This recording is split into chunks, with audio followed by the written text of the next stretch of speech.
got to tell you a story. Hadn't planned on this. When Jill and I met and fell in love, she let me know her favorite day in the calendar was Valentine's Day. The first Valentine's Day that we were together when I was vice president, the vice president's office faces the Eisenhower building, a big granite building you see on the other side of the White House. And there's a triple set of stairs coming down from that building, and they look right in the vice president's office as you come down. And the press comes down that way all the time. And so the night before this Thanksgiving, this Valentine's Day, the first one, Jill got, as a typical professor-teacher form, she got the maintenance guys to bring up a 16-foot ladder. And I think there are a total of, 19 panes in each window, big panes of glass. And with that erasable paint you can have, she put a heart in every single of the four windows, saying, "Joe loves Jill." And that night, my press guy got a call from CBS Morning News. Would I be on CBS Morning News to talk about Valentine's Day? He said, "You ought to do it." So I did, and while we're getting ready in the office, all the lights are down, and I think I've told my colleagues in the House, the Senate, this story. While it's dark, they're fixing the lights, and I'm sitting knee to knee with a woman named Juju Chang, who used to work for CBS. And while they're fixing the lights, she looks at me, she says, "Everybody says you and your wife have a great love affair." And I said, "I think so." And I said, "But everybody knows I love her more than she loves me." And she responded, my word, "That's what everybody says." And then she said she had done a study that she had been on, I guess, 2 or 3 parts on the morning show over a period of weeks before. And I think, don't hold me to this, I think it was Yale and Stanford had done this study. What makes marriages last the longest and the most romantic? You can always tell when the couple is not only in love, but when it's romantic, no matter how old they get. And she said, "You know what it is?" I said, "No." She said, "It's when the husband loves the wife more." I want to tell you, Julie, this was worth the trip to come out here today. Thank you. Thank you, thank you, thank you. If the Secret Service agents weren't sworn to secrecy, they could tell you they've never heard anything like that said from a podium by Joe. I love Wisconsin and Minnesota. Thank you. Thank you. Hello, Wisconsin. If you can hear me across the river, hello, Minnesota. I'm Jill Biden's husband, Joe. And Gordon, thank you for that introduction. And Governor Evers and Governor Walz, and thank you both for welcoming me to both your states. And Mr. Mayor, Jim Payne, thank you for the passport. And Emily from Duluth, the mayor of Duluth, when we got off the plane, I don't think she had a coat on. She had on I tell you, you're a tough kid. Thank you for the passport to both your cities. And thanks for 3 outstanding senators. And I mean that sincerely, all friends. Tammy Baldwin, Amy Klobuchar, Tina Smith, and Congressman Mark Pacone and Ron Kine. You got a hell of a delegation, all of you. Last night I was with your senators and representatives along with their colleagues in Congress to speak about the State of the Union. Together, we sent an unmistakable signal to Ukraine and to the world that we, the United States of America, stand with the Ukrainian people. We stand with them.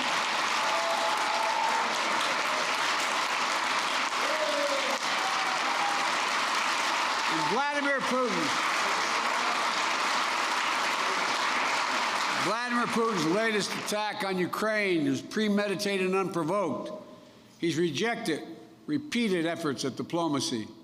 He thought the West and NATO wouldn't respond. He thought they could divide us at home, but he was wrong. We were ready. We spent countless hours unifying the European allies. We countered Russia's lies and truth. We countered them by letting them know what was being planned. And now the free world is holding him accountable. Putin is now isolated from the world more than ever and will continue to aid the Ukrainian people as they defend their country and help ease their suffering in the process. When history of this era is written, Ukraine will have left Russia weaker and the rest of the world stronger. Folks,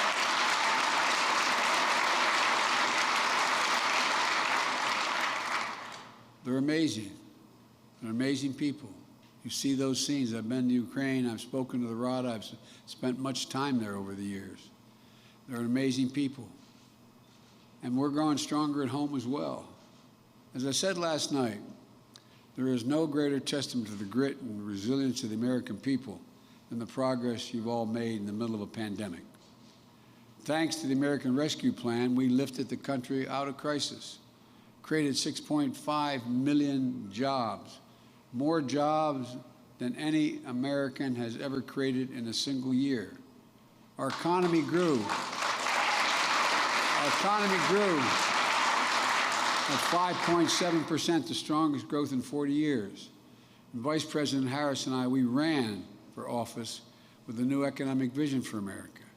Invest in America, educate the American people, grow the workforce, and build an economy from the bottom up and the middle out, not just from the top down.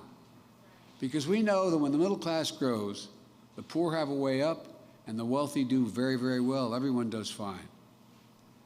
My rescue plan reflects that vision, and that was just the first step. We also had to invest in the country itself. America used to have the best infrastructure in the world, the best bridges, roads, airports, et cetera. Now our infrastructure ranks number 13 in the world, according to the World Economic Forum. You can't compete for jobs in the 21st century if we don't fix that. That's why it was so important to pass the bipartisan infrastructure law, the most sweeping investment to rebuild America in all of American history. Bipartisan. I want to thank your senators and representatives here today for helping lead that charge, and that was literally what they did, lead the charge. When I signed that infrastructure law 100 days ago, we already had the ground we hit the ground running, announcing $100 billion in new investments to create jobs for millions of Americans, modernizing our roads, our airports, our ports, our waterways. And we'll do it all to withstand the devastating effects of climate and to promote environmental justice in the process.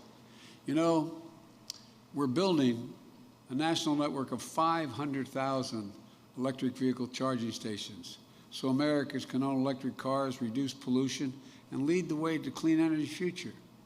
We're going to replace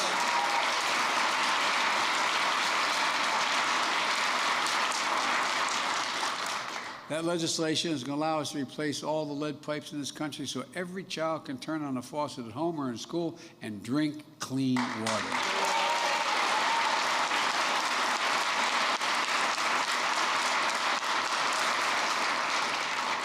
In the days of having to pull your child up outside of a McDonald's to do their homework because there's no internet in your home and no internet in your region, and we provide affordable high-speed internet to every American, urban, rural, suburban, tribal.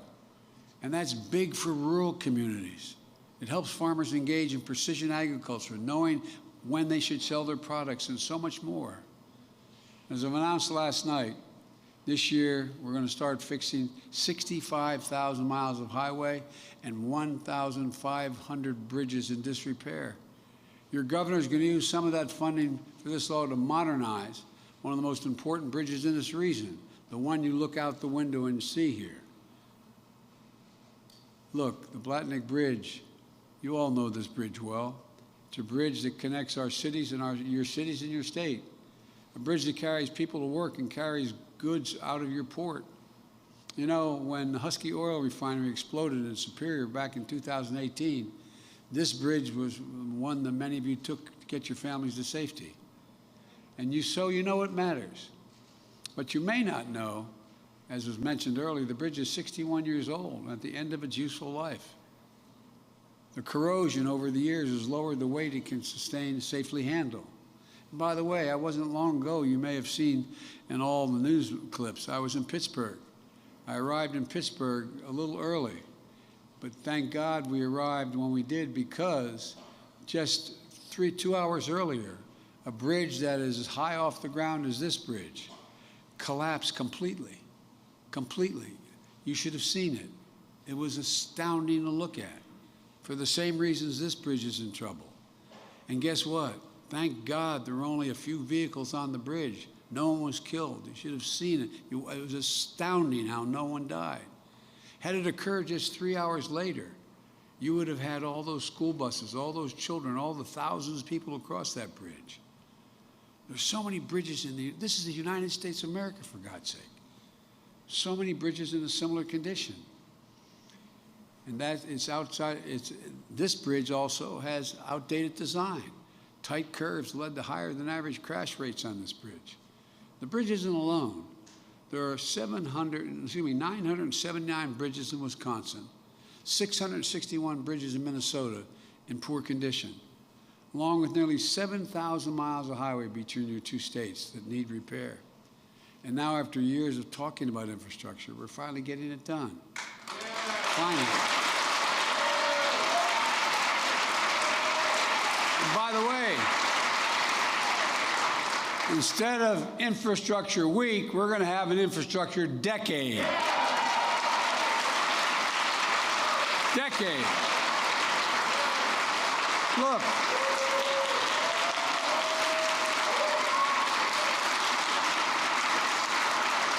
Back in January, I announced the largest investment in our bridges in American history, a total of $40 billion in funding for bridge improvement. $40 billion, including $12.5 billion to fix the most economically significant bridges in this country, like the Blatnick Bridge. And on top of that, over the next 5 years, based on formula funding, the bipartisan infrastructure law will provide Minnesota an estimated $5.4 billion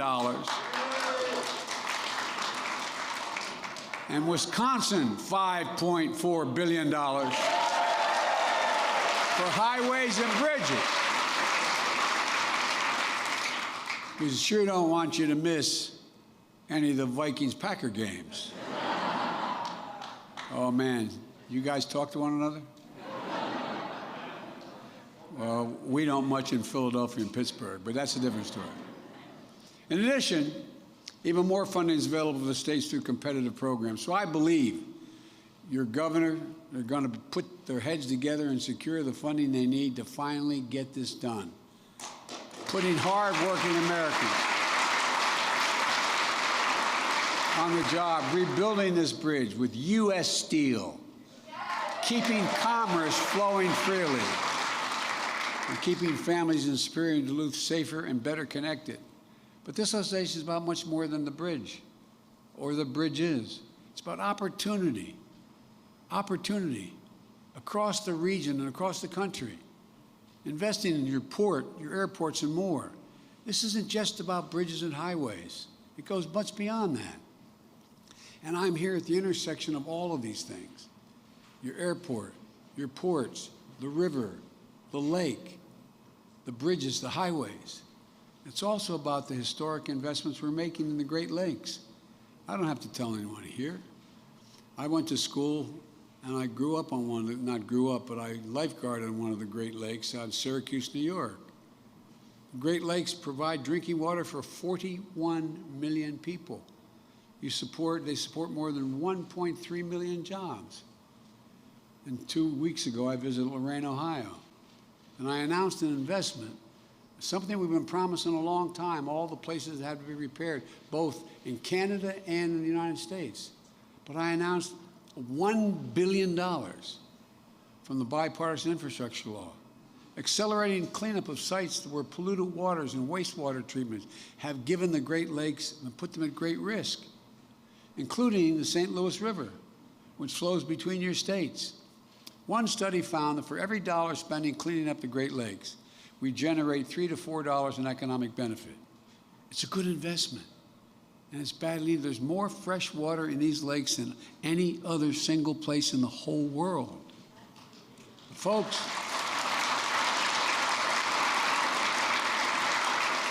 it's not only the investment we're making in the Great Lakes. On the opposite end of Lake Superior, from where we stand, the Soo Locks connect this lake to other Great Lakes. Those locks are a gateway connecting the things that we make here in this country to the rest of the world.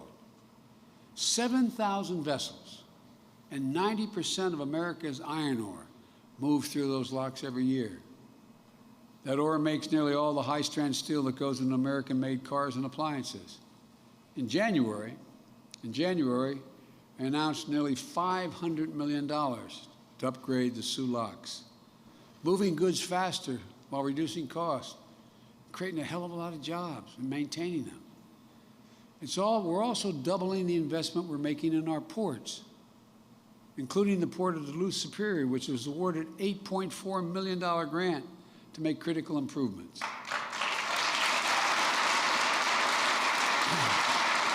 Along with a $12 million investment for the Army Corps of Engineers to reconstruct the dock wall, the vessel yard, and the Duluth Harbor Basin.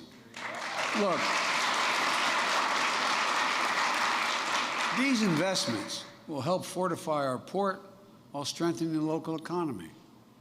When we use taxpayers' dollars to build America, we buy America.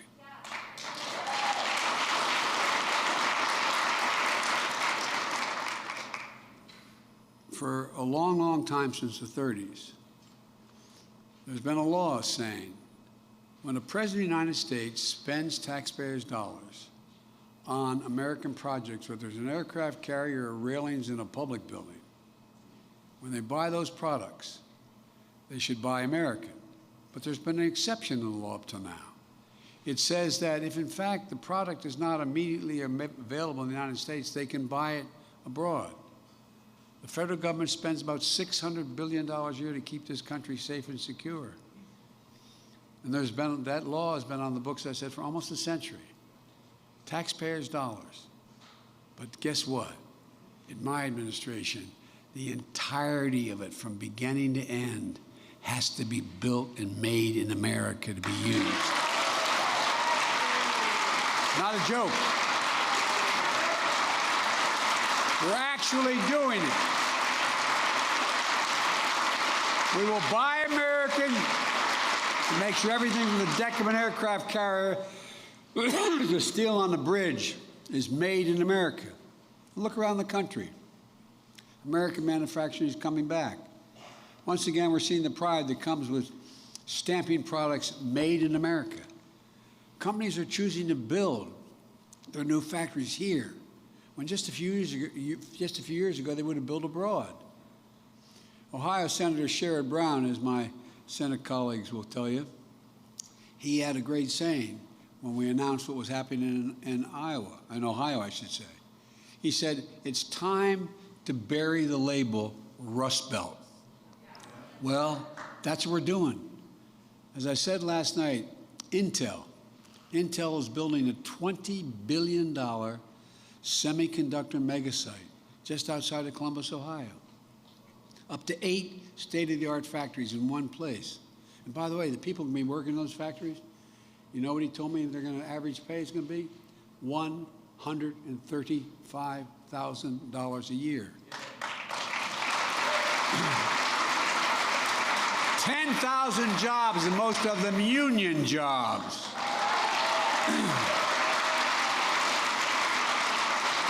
Making a computer chip the size of a fingertip.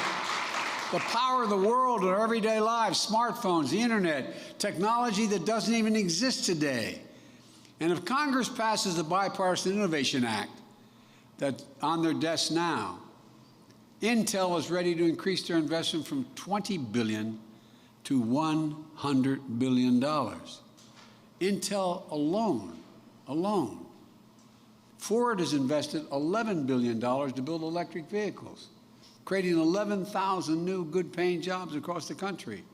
GM is making the largest investment in its history, $7 billion to build electric vehicles, creating 4,000 jobs in Michigan. The Union Pacific Railroad, when I was in Pittsburgh, I met the folks who run that. Union Pacific Railroad just announced the purchase of the largest ever purchase of electric locomotives made in Erie, Pennsylvania, in the same plant, by the way, that the guy who turned on our lights built a factory. All told, we've created 369,000 new manufacturing jobs in America just last year.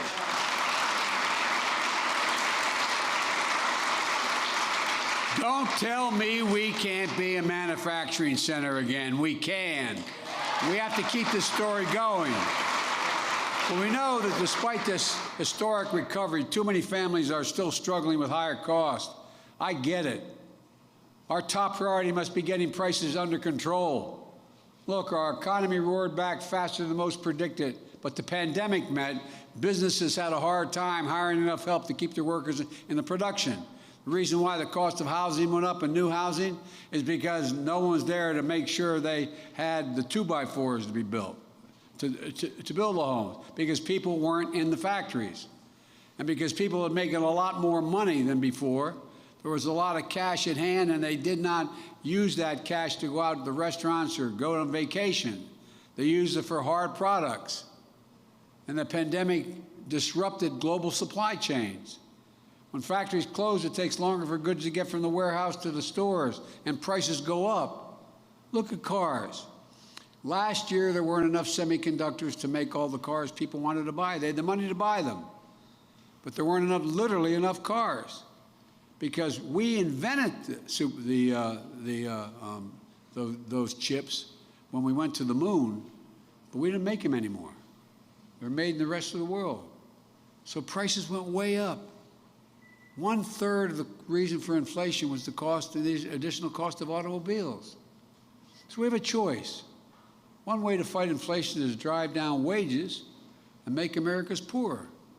I have a better way to fight inflation. Lower your cost, not your wages.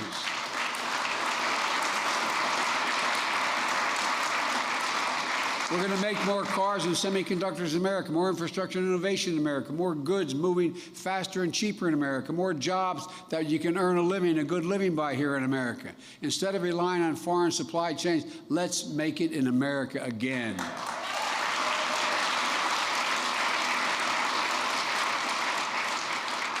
There's a lot more to my plan to lower costs and lower the deficit. By the way, we're going to lower the deficit by $1 trillion this year.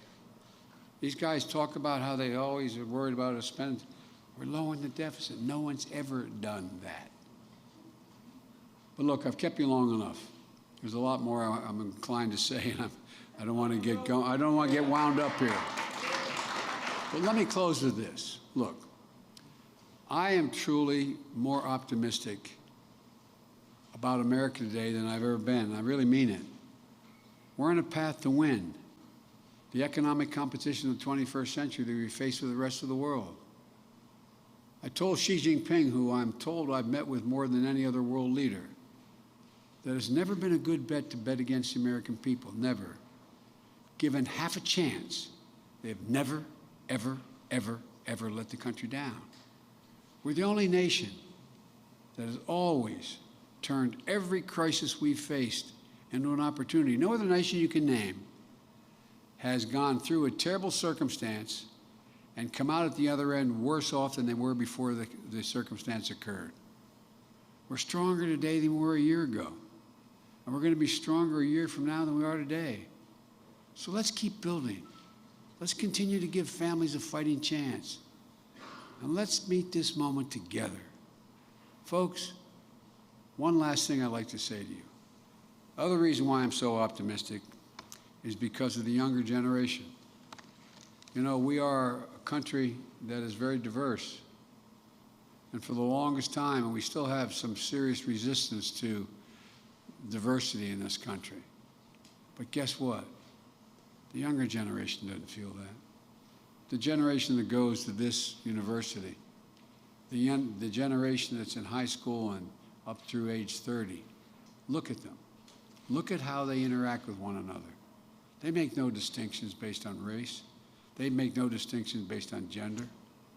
Think of what's happening. One of the things that I'm confident about is they are together, and they want the nation to be together. And one of the things I promised I would do, and I've gotten criticized for it, but I'll just flat out admit it, and I'm not going to stop. My administration is going to look like America. Look like America.